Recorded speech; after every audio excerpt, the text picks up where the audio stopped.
panoorin niyo guys yung mga kagulay, panoorin niyo talaga to kung paano mabilis ang pag-diskarte sa pagpinagtanim ng sibuyas.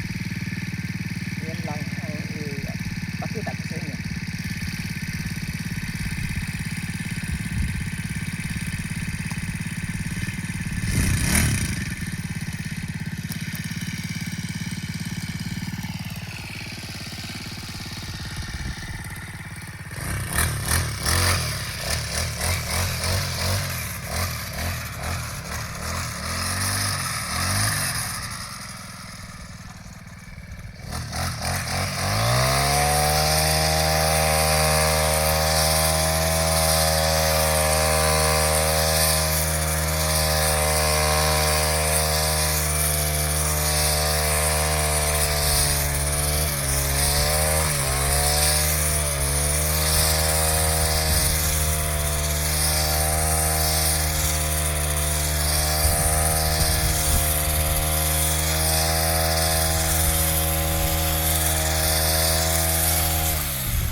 Ito na mga kagulay, ang ipakita ko sa inyo pagdiskarte kung paano mabilis tayo sa paglinis, pagtanim ng sibuyas.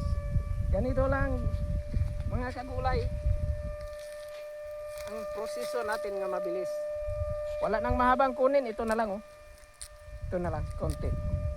Konti na lang tatanggalin natin yung dahilan nga grass cutter natin. Dahil parang madali lang ba, hindi katulad yung biyatin pa.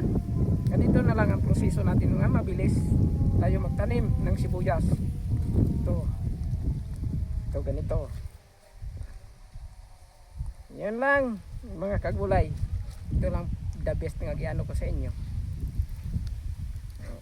Shout out pala sa yung Ren sa Abaya dyan sa Aburlan. Maraming salamat sa pagsuporta mo sa akin. Thank you.